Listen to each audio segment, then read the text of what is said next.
about getting your real estate license as an investor? Before you dive in, let's explore if it's really the right move for you. Stick around to the end where I share a key question you should ask yourself as you make this decision. It just might save you time and money. And no matter what path you choose, having a solid foundation for your real estate investing is key. Download my Freedom Blueprint at adriennegreen.com to learn how to set up the systems and the strategy you need to succeed. As someone who got their real estate license as an investor, I can tell you about this from my own firsthand experience. And so what I'm going to do is I'm going to walk through the pros and the cons of getting your real estate license as an investor and how that affected me personally as an investor. Actually, don't tell me. Okay, just tell me real quick.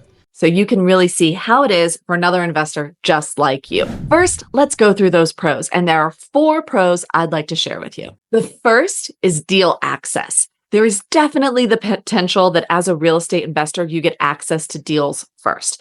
I found that I was in an office where there were other real estate agents who had, of course, deal flow, things coming in, stuff that maybe the owner didn't want on MLS or that was going on MLS, but I knew about it first because I was there in the office. So there's definitely access to deals that can happen because you're a licensed agent. Second, of course, you're going to save on commissions. When you're doing your own deals, you're not paying the commissions. Now, that comes at a cost that we'll talk about with the cons, but you are saving on those commissions. Third, there's the additional income potential if you decide to go be an agent that helps other people. Maybe as an investor, you have investor friends and you'd be able to help them easily. There is opportunity to make money, and yet stick around for the cons too, because there are costs as well. And then fourth, there's the potential to have some credibility boost. When you are a licensed real estate agent, that could make you seem more credible when you are maybe going to homeowners, trying to get some stuff, some deals for yourself. There could be a credibility boost because you are a licensed agent. Now, as you think of those 4 benefits, which of them resonates with you the most? Is it the deal flow, the commission savings, the income potential, or the credibility boost that you think would really make a difference for you in your investing portfolio? And as we think about what the benefit would be for you, let's dive into some of the cons, and you can think about how that might apply to you as well. The first con that I know I didn't think about a lot before I got licensed was the time and the cost commitments that come with having a real estate license. Licensing isn't free in terms of time or money. You're going to spend time and money on classes, exams, and ongoing fees. When you have a real estate license, you often, in most of the United States, must become a member of the Realtor Association in order to actually have MLS access and be able to use the lock boxes to get into the houses. So you're now paying those MLS annual fees every year, and they're non-trivial, especially when you get started. Your brokerage may also have ongoing fees. They may take it as a part of the commission, or they may have it as fees. And there's going to be continuing education, which costs time and money. You're going to have to do continuing education. A lot of it can be done online, but that does add up. And keep in mind, your license is state specific. So if you are wanting to invest and be licensed in more than one state, you're going to have to do all of this in these different states or areas. And there's not one MLS membership one realtor association that's going to cover you for the whole country. Usually these are regional. So I was often, depends on where you live and how they have it set up. There are times when I was a member of multiple realtor associations in order to have access to all of the area that I covered. So time and cost commitment is not trivial between the licensing, keeping it up, brokerage, realtor associations, MLS, all of that. The second con is disclosure requirements. While it can lead up to a credibility boost if you're a licensed agent, it also comes with increased disclosure requirements and potential liability. Being licensed comes with disclosure duties and obligations, and it could complicate deals. You have greater liability in doing your own transactions when you are a licensed agent because you are held to a higher standard. I know this was something that I did not love about doing my own deals as a licensed agent, especially on the sell side.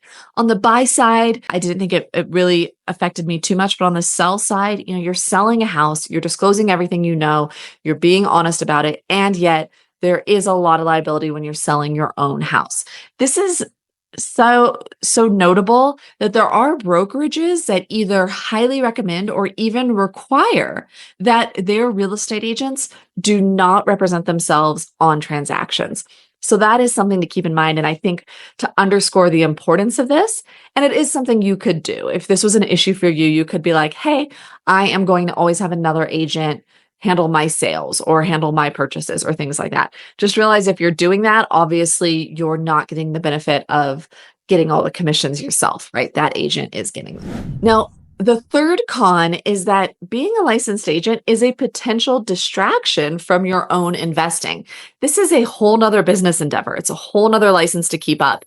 And I know for myself, I found when I became a licensed agent, I found in order to really be good as an agent, in order to have the experience that I would need to represent myself well, even in these transactions, I needed to do deals.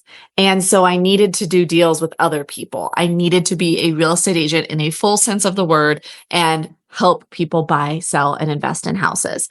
And so it did take a lot of my time that I then could not spend investing because I was now doing this business of being a real estate agent. Now, that did make me a great agent. It did lead to its own career for me. Honestly, when I first got licensed, I just thought I was going to do it for my own deals.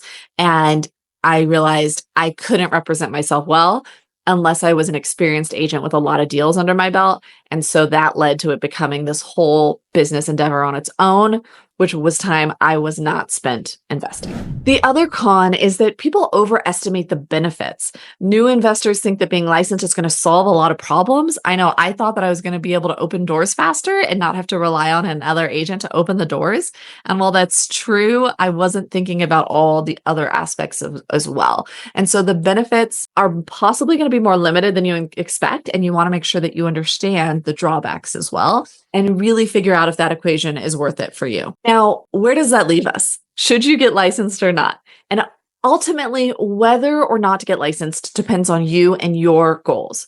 If you want to do more deals or you love the transactional side of real estate, it could be worth it for you to get licensed. If you're somebody who's going to be doing a lot of buying and selling for your specific investing portfolio, it could be worth it for you to get licensed. Now, if you're focused on scaling your portfolio and you don't want these additional responsibilities or distractions, it might be better to just partner with an agent instead. And if your investing portfolio does not involve a ton of transactions, you're not flipping or something like that, if you're a buy and hold investor, you may see less of those benefits and more of the cons by becoming a licensed agent. So I think it really depends on your goals, what investing strategy you're pursuing, and what else you've got going on, really, whether or not it's going to be a win. And keep in mind that you can partner with an agent as well. If you feel like your fees are adding up, you're doing a lot of deals and a lot of commissions, talk to an agent and say, hey, if I'm going to bring you a lot of deal flow, how can we make this a win-win? And maybe they can work something out with you. Now, what is the question that I want you to ask yourself to help make this decision easier? I want you to think about quietly when you're not distracted, what's my primary focus? Being an investor or being an agent? What do I want to be focusing on in a year from now? So at the beginning, I told you I'd give you a question that can really help you figure out which is right for you. So what I would want for this is take a moment, pause, and really think for yourself and ask yourself, in 1 year, what's my primary focus? Being an investor or being an agent? And if you really like, I want the investing part, I want to build up my net worth, I want to build up my passive income, then maybe you don't get your agent license and you stay as an investor. If you're like, hey, you know what? I just love real estate and I want to be in any part of this game that I can be in. And I love the negotiating aspect of getting contracts and getting them to the closing table, then maybe you want to add an agent and this is going to be an income stream and an additional real estate related opportunity for you. And that's fine. I just say, think about that and ask that question because so often investors take the time and effort and money, which is not trivial, to get licensed. And then they realize they overestimated the benefits and they underestimated the drawbacks and they regret it or they don't keep their license. So I hope this is helpful for you if you are considering getting your real estate agent license as a real estate investor. And I think we've come that there's no one size fits all answer here. You want to consider the pros, the cons, your personal goals before deciding what is the right path for you. And no matter what path you choose, Having a solid foundation for your investing business is key, so go download my Freedom Blueprint at adriennegreen.com to learn how to set up the systems and strategy that you need to succeed. Then tune in again next week for more wisdom and knowledge regarding your real estate investing portfolio. Thank you so much for joining me this week, and I can't wait to see you next week.